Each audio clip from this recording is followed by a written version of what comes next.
Hello, hello. Alléluia, gloire au Seigneur. Vous êtes dans TPLV. Ce soir encore, nous nous retrouvons avec notre invité que vous avez eu à l'émission précédente. Et nous sommes là vraiment de tout cœur pour vous amener à comprendre certains secrets cachés dans les Écritures, mais révélés aux hommes. Alors, ce soir encore, nous avons encore parmi nous le pasteur Collet de la Martinique. Pasteur, bonsoir. Bonsoir, et je vous dis bonsoir à tous et bienvenue encore sur cette chaîne-là. Et nous vous remercions d'être fidèles. Oh, gloire au Seigneur. Pasteur Collet, comment tu pourrais leur dire bonjour en créole? Regarde les autres, bonjour. Et dans la langue céleste, Oriana Mandasa. Alléluia, gloire au Seigneur. C'est extraordinaire.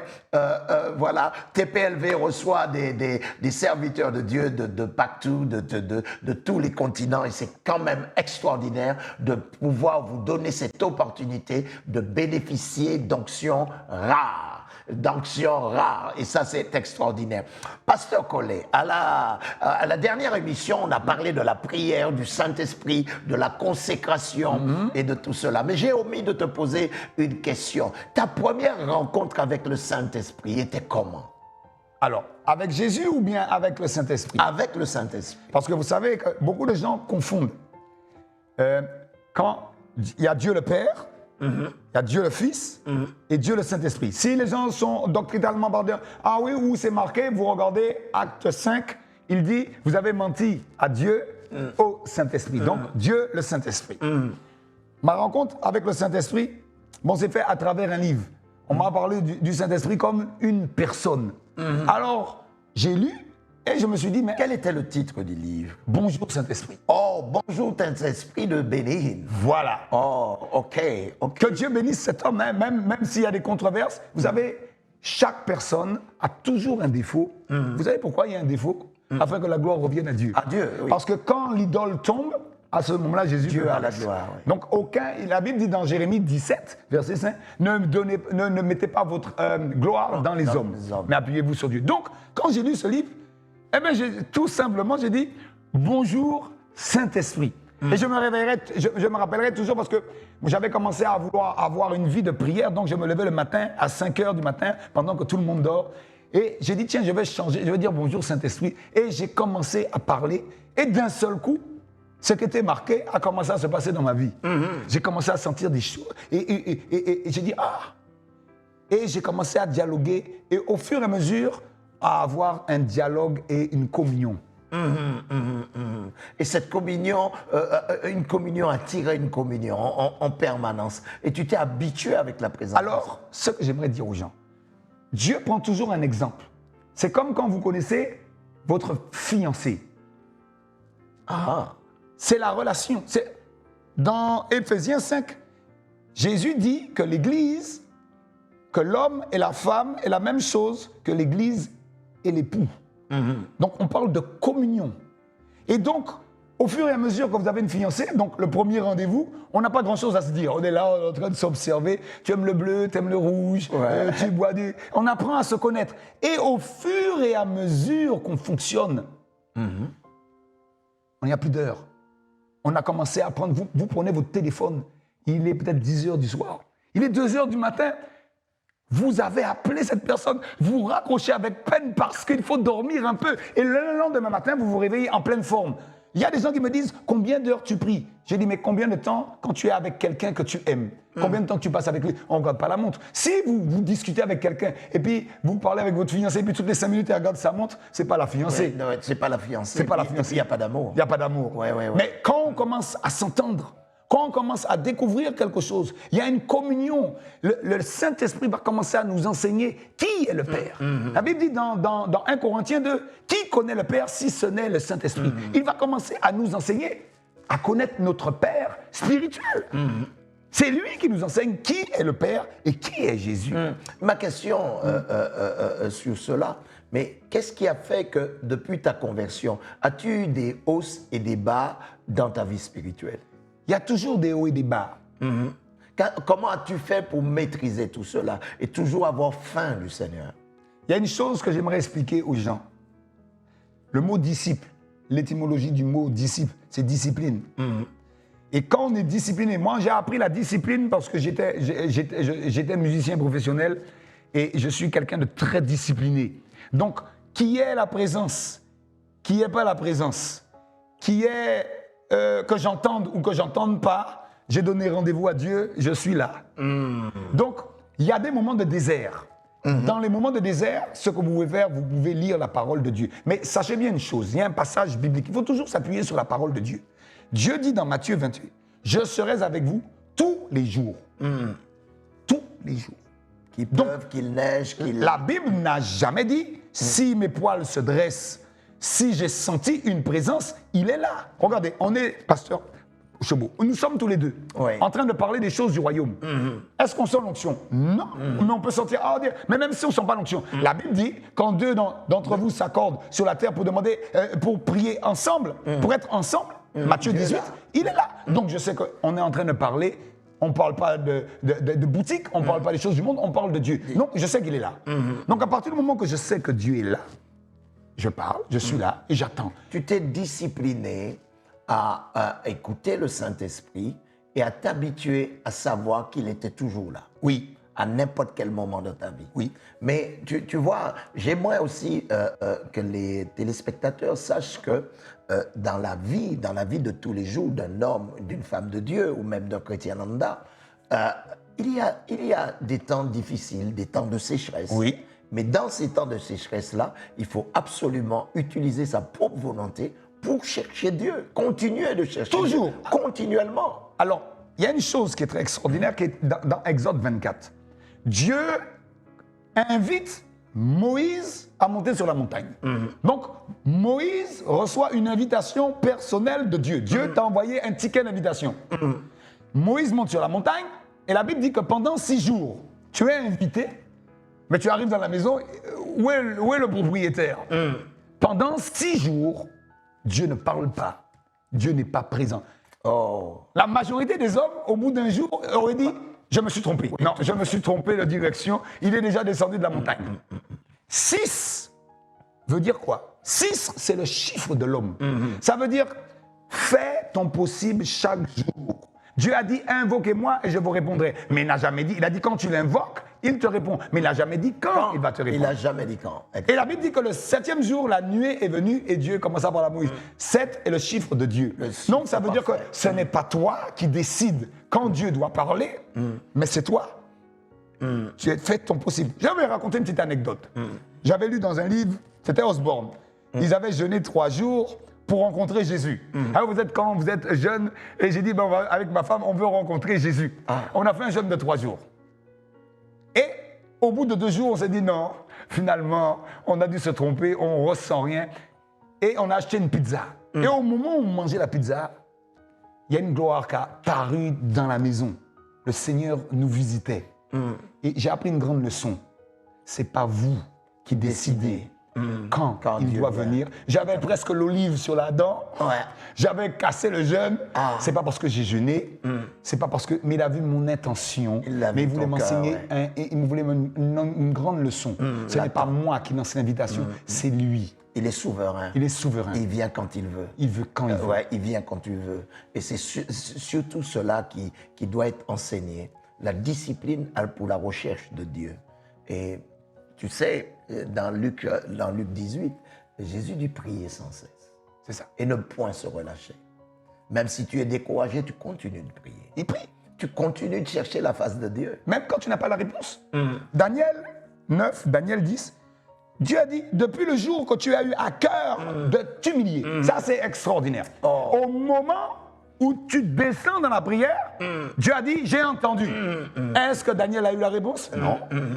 Mais Dieu dit, écoute-moi bien, même si tu n'as pas la réponse, je sais que quand tu pries, si je dis, Seigneur, j'ai besoin de manger, j'ai besoin de l'eau. La Bible dit, si vous ne recevez pas, parce que vous avez demandé des choses selon la chair, Jacques 4, mais je sais que ce n'est pas pour la chair. Je n'ai pas demandé une Mercedes, je n'ai pas demandé une Audi, je n'ai pas demandé d'avoir une piscine. J'ai demandé à manger. Or, Proverbe 10 dit, il ne laisse pas le juste souffrir de faim. Alors j'ai demandé à manger, j'ai demandé quelque chose d'essentiel. Je sais que Dieu m'a entendu. Pourquoi? Parce que Dieu dit dans Matthieu 9, notre Père. Dieu est ton papa. Donc c'est une relation. Dieu ne va jamais vouloir le malheur de son enfant. Dieu veut une relation avec ses enfants. Nous le voyons dans Genèse. La relation, c'est le mot prière. Déjà dans Genèse 3, la Bible dit que le soir, Jésus passait, le Seigneur passait dans le jardin d'Éden pour parler avec Adam et Ève. Une relation. La communion. La communion. Pourquoi Dieu a créé l'homme et la femme? Pour son bon plaisir. Pour son bon plaisir. C'est-à-dire pour avoir une relation. Pour avoir une relation. Attendez, avec l'homme. quelle gloire. Dieu qui a créé les cieux, la terre, la mer et tout ce que... D'ailleurs, regardez bien, Dieu est trinitaire. Ça veut dire qu'il aime la relation. Il aime parler. Et Dieu aurait pu être unitaire. Non, il a créé le Fils et le Saint-Esprit. Et tous les trois sont dans un conseil. Extraordinaire, c'est extraordinaire. Et c'est pour ça que la communion... Et tu sais, et en plus, cela nous ramène à nous qui voulons servir Dieu, aussi à avoir la communion aussi entre nous. Oui. Tu vois, communion entre les frères et les sœurs. Cessez de détruire les uns et les autres par rapport à des défauts qu'il y a. L'homme qui prie ne peut pas tuer son frère. Non. Parce qu'on revient toujours, pourquoi vous persévérez? Je vais revenir de la même manière, c'est le mot amour. Si tu es un homme, je vais m'adresser à toi. Et si tu es une femme, je vais m'adresser à toi. Tu as regardé un garçon. Tu as dit, c'est mon mari. Tu as regardé une femme. Tu as dit, ça, c'est ma femme. Mais au début, peut-être qu'elle ne veut pas de toi. Mais au début, peut-être qu'il ne veut pas de toi. Est-ce que tu vas abandonner? Non. Tu vas continuer. Tu vas chercher à savoir ce qu'il aime. Dans Ésaïe 45, verset 15, il dit que Dieu se cache. Et se laisse trouver. Mais il va se cacher. Tout dépend de ta soif. Pour voir le désir que Oui, tu as. as-tu le désir dans le psaume 63, dans le psaume 63, dans le psaume 42, David a dit, où es-tu? Il a goûté à Dieu. Il a dit, mais où es-tu? Vous voyez, c'est comme si vous avez goûté un jour quelque chose qui vous a plu, un plat. Vous allez dire, aïe, c'est tellement bon. Vous allez chercher à savoir comment ce cuisinier a pu faire ça. Qu'importe le pays, ça peut être un Mexicain, ça peut être un Chinois, mais vous allez apprendre, vous allez dire, c'est trop bon. C'est trop bon. Est-ce que vous allez abandonner? Non. Vous allez chercher jour et nuit pour retrouver cette recette. Alors des fois, Dieu nous fait un clin d'œil. On a prié, on a dit, Jésus, il est venu tout de suite. Il nous a fait goûter une grâce pour nous donner la soif, pour revivre ça. Continuer de le chercher. Alors comment Dieu va nous faire grandir? Au début, quand vous êtes un bébé, votre maman vous prend dans les bras. Il vous donne les choses simples. Donc on sent la présence de Dieu. Mais quand vous grandissez, votre maman ne vous prend pas dans les bras, sauf pour vous dire bonjour. Et vous grandissez en maturité. Vous grandissez en maturité. Et c'est pour ça que beaucoup de chrétiens me disent, je ne sens plus la présence de Dieu. Non. Tu dois savoir en tant qu'homme, dans ta maturité spirituelle, Dieu est là. Tu as besoin de sentir Dieu. Dieu est là. Pourquoi? Sa parole dit que quand tu l'invoques, que quand tu parles, il est là. Je sais que Dieu est là. Moi, je n'ai pas besoin de sentir Dieu. Je sais qu'il est là. Je sais qu'il est content de ce qu'on parle de pour toi, est-ce que ce serait plus un développement du côté charnel lorsque les hommes cherchent à ressentir de façon physique? Oui. Sensation. La sensation. Il y a beaucoup de chrétiens disent, on a passé un super moment de prière, mes poils se sont dressés. J'ai reçu ma bénédiction parce que je suis tombé 3 fois par terre. Vous avez vu ça dans la parole? Je n'ai pas vu ça dans la parole. La parole a dit, si tu crois. La parole a dit, tu invoques Dieu, si tu pries. Il n'y a pas de... La sensation, je sens. Je sens. Je n'ai jamais vu ça dans la Bible. Je sens. Non. Non. Là, ça, c'est une sensation charnelle. C'est quelque chose qui a été développé, qui a été développé dans notre ère d'aujourd'hui. Oui. Et qui fait que beaucoup de gens peuvent fonctionner sur ce qu'ils ressentent. Mais Ésaïe dit, Ésaïe 55, Dieu dit, mes pensées ne sont pas vos pensées. Il faut faire attention de ne pas faire comme David qui voulait faire rentrer l'arche selon les principes humains. Des fois, on veut faire croire. Il avait pris des bœufs. C'était les Philistins. Et des fois, on veut faire venir l'arche de Dieu.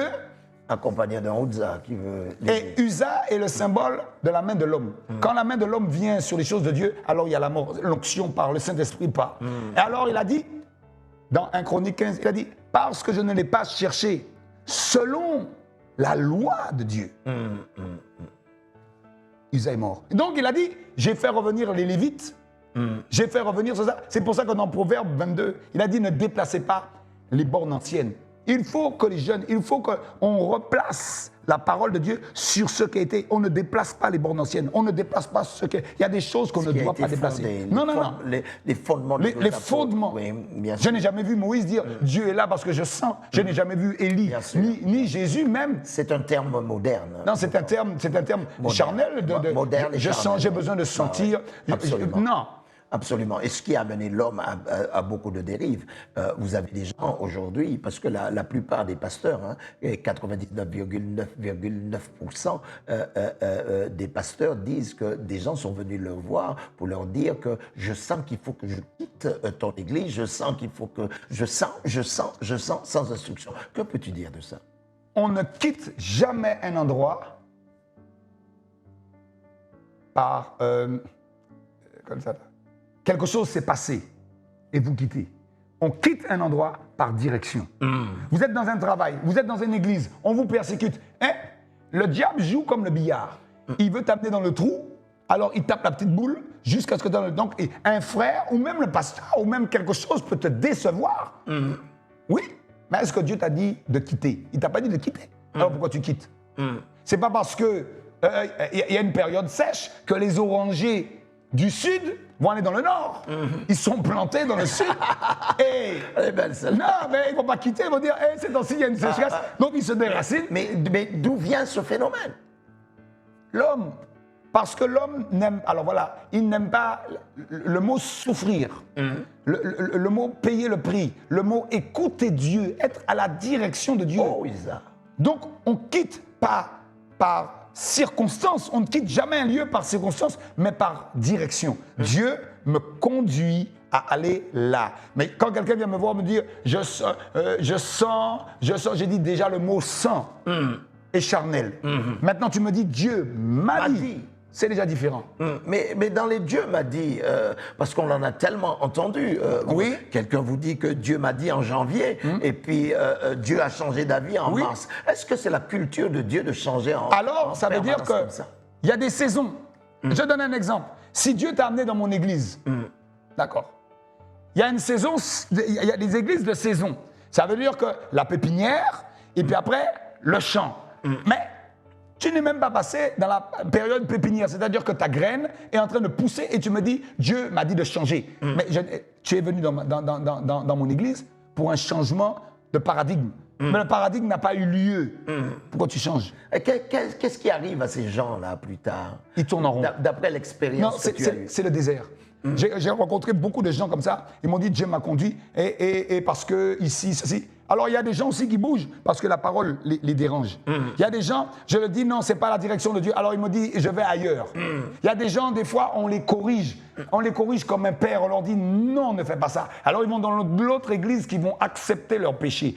Ils vont aller, la Bible dit qu'ils auront la démangeaison des paroles flatteuses. Tu es dans le péché. Tu vis dans la fornication. Mais l'autre pasteur t'a dit, c'est pas grave. Tu peux servir dans la chorale. Tu peux coucher avec qui tu veux. Même si tu es dans le péché, Dieu te bénira. Non, Dieu ne bénit pas le péché. Tu es parce que la parole de Dieu dérange.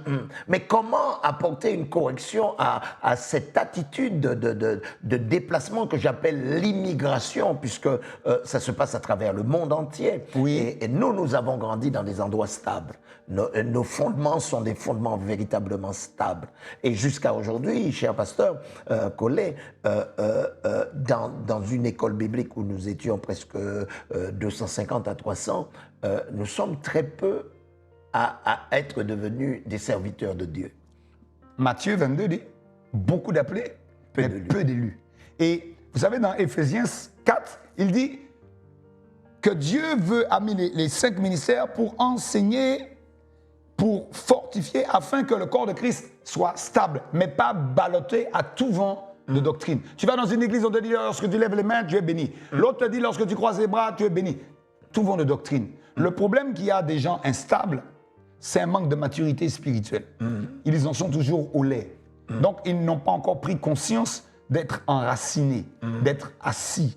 dans la parole de Dieu. C'est pour ça que les Béréens étaient des gens enracinés. Assis dans la parole de Dieu. Ils avaient une disposition. Je dis, ils étaient nobles d'esprit. Donc des gens qui sondaient les Écritures. Parce qu'il y a des enfants de Dieu qui sondent les Écritures pour critiquer. Eux, ils étaient nobles d'esprit. C'est-à-dire qu'ils sondaient les Écritures pas pour critiquer, mais pour voir si tout ce que l'apôtre Paul disait coïncidait avec la parole de Dieu. Donc quand on bouge, quand on change des... Pourquoi, la bonne question que vous devez, pourquoi nous le faisons? Si c'est par circonstance. Et la majorité des gens disent, Dieu m'a dit. Tu ne peux pas me dire qu'il y a un mois, Dieu t'a dit que c'est ton église, et que 2 mois plus tard, il te dit, Dieu me dit, non, tu n'es pas une balle de ping-pong. Il faut dire ça aux gens, tu n'es pas une balle de ping-pong. Mais quelle est l'image que cela renvoie, nous arrivons à notre temps, mais quelle est l'image que cela renvoie vis-à-vis de Dieu, puisqu'il est colporté que c'est Dieu qui a dit? Dieu est souverain. Vous reconnaîtrez l'arbre aux fruits. Et quand quelqu'un m'a dit Dieu m'a conduit, le temps me dira si Dieu t'a conduit. Et quand je te vois que Dieu t'a conduit et je te retrouve dans un piteux état, je dis si Dieu avait conduit. La volonté de Dieu dans Romains 12, elle est bonne, agréable et parfaite. Et dans Proverbe 10, elle dit, elle ne se fait suivre d'aucun chagrin. Donc si Dieu t'a conduit, pourquoi tu te retrouves dans les chagrins? Tout à fait. Mesdames et messieurs, c'était passionnant d'écouter le pasteur Collet ce soir, vraiment, véritablement passionnant. Et je pense que très prochainement, nous nous reverrons sur d'autres termes pour faire en sorte de développer et apporter la connaissance et conscientiser les hommes et les femmes qui veulent marcher avec Dieu, de comprendre les principes de Dieu. On ne se déplace pas parce qu'on a senti. Vous venez d'entendre qu'il est écrit nulle part « j'ai senti ». Mais on dit souvent « Dieu a dit ». Mais dans le « Dieu a dit », il faut une cohérence entre ce que nous disons et ce que nous faisons. Et le pasteur Collet vient de synthétiser le tout en disant « Je reconnaîtrai l'arbre à ses fruits ». Si tu m'as dit que Dieu t'a dit et que je te retrouve dans un piteux état, c'est que ce n'était pas Dieu, c'était toi. Alors, pasteur Collet, quels seraient les derniers mots que tu apporteras à nos téléspectateurs? Le verset biblique, Galates 2, l'apôtre Paul dit « C'est par révélation que je suis monté à Jérusalem rencontrer celui qu'on appelle l'apôtre Pierre. Et après, il a été rencontré. Regardez bien, quand quelqu'un est dirigé, il va toujours voir des hommes de Dieu. Je n'ai jamais vu quelqu'un qui est conduit et qui ne veut pas la validité d'un ancien. L'apôtre Paul a été rencontré Pierre, puis après ceux qui sont considérés comme la colonne de l'Église, Pierre, Jacques et Jean. Donc, vous lisez Galates 2, afin que la main d'association soit donnée. Si tu quittes un endroit et qu'il n'y a pas un homme de Dieu qui est valide ça, pour attester que c'est bien Dieu qui t'a parlé, mon frère, tu t'es trompé. Que Dieu soit béni. Soyez bénis et à bientôt. On vous laisse sur ces quelques mots qui est à méditer. À très bientôt dans TPLV. Que Dieu vous garde.